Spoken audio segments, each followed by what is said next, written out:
Hoje, 17 de agosto, é celebrado o Dia do Patrimônio Histórico. A data foi instituída em 1998 como homenagem ao historiador Rodrigo Melo de Andrade, responsável pela criação do IPHAN, o Instituto do Patrimônio Histórico e Artístico Nacional. Acompanhe na reportagem de Carolina Chaves. Patrimônio histórico são todos os bens naturais ou construídos que ajudam a contar a história de um povo.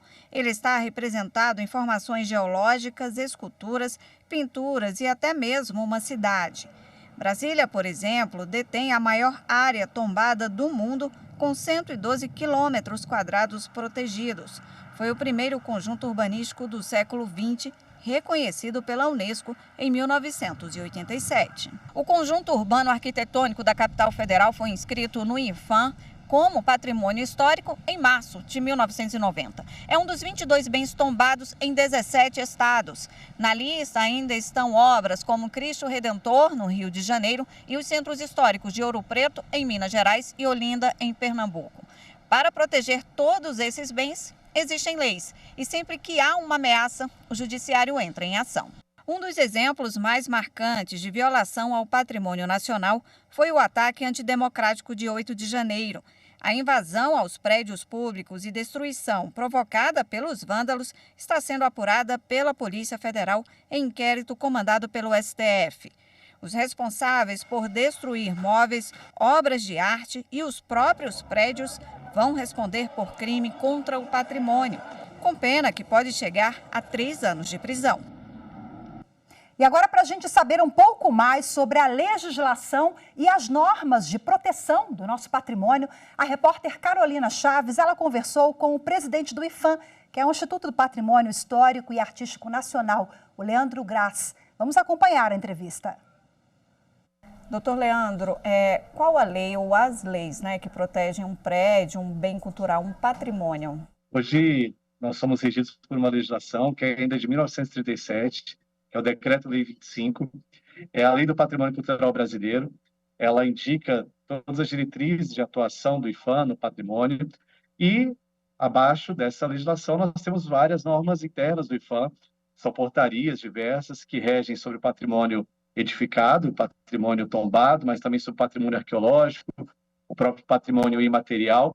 E também é importante destacar que, para além da legislação nacional, das normas do próprio IPHAN, nós temos convenções em nível internacional, das quais o Brasil é signatário, como a Convenção de 1970, a Convenção de 1972, a de 2003, que são convenções da Unesco que tratam sobre a preservação do patrimônio cultural. Agora, doutor Leandro, quem decide se um prédio é patrimônio histórico? Como é esse processo de reconhecimento?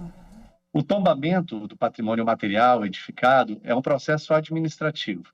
Qualquer pessoa física, pessoa jurídica, entidade da sociedade civil pode reivindicar o reconhecimento cultural que vai ser analisado pelo corpo técnico de IPHAN. Existem etapas para que esse tombamento aconteça, a começar pela identificação desse bem cultural, a sua história, o seu valor, a sua relação com a cultura brasileira, passando depois por outras avaliações até que chega ao Conselho Consultivo.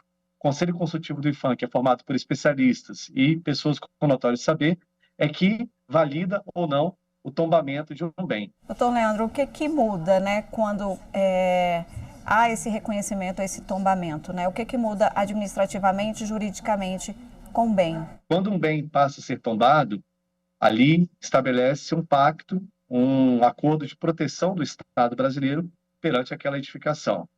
Isso pressupõe não só que o IPHAN haja, que o IPHAN dê diretrizes, promova iniciativas de preservação, mas também que os próprios entes federados, como no caso de bens que estão sob a carga dos municípios ou dos estados, também têm a sua participação.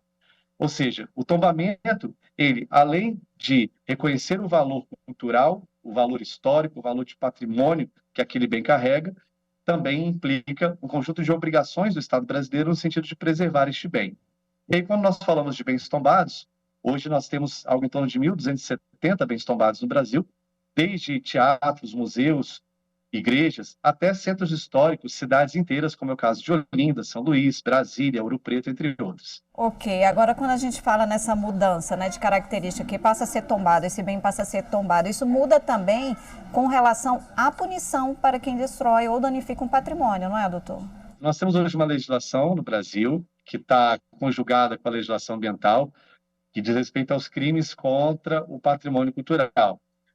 A gente defende, sim, que haja sempre uma atuação muito intensa do Estado no combate aos crimes contra o patrimônio. O próprio IPHAN tem uma tarefa de fiscalização que pode se desdobrar em autuações, em notificações àqueles que promovem danos contra o patrimônio ou que negligenciam a preservação do patrimônio.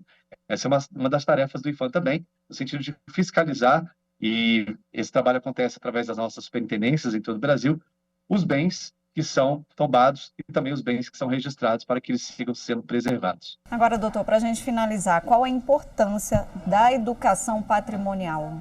A educação patrimonial é o elemento mais importante na preservação do patrimônio cultural, porque ela pressupõe, ela aponta para a conscientização, seja da sociedade em geral, dos cidadãos e cidadãs, mas também de gestores públicos, de representantes da sociedade civil, de lideranças dos mais diferentes lugares do nosso país, no sentido de entender o valor cultural, entender o valor histórico e a importância dos bens que são protegidos, preservados, no sentido de se corresponsabilizarem. Ou seja, sem educação patrimonial não tem preservação, porque as pessoas, em geral, não vão reconhecer a importância desses bens e não vão se comprometer com eles. Nós temos feito uma aposta muito grande nesta linha de atuação do IPHAN. Recentemente, lançamos um edital de educação patrimonial para projetos em todo o Brasil e temos feito parcerias com secretarias de educação, secretarias de cultura dos mais diferentes estados e municípios para chegar às comunidades, chegar às escolas, fazer com que esse conhecimento sobre a cultura, o conhecimento sobre o patrimônio cultural seja difundido, seja reverberado em todos os cantos do Brasil. É isso, doutor. Muito obrigada, viu? Eu que agradeço. Muito obrigado.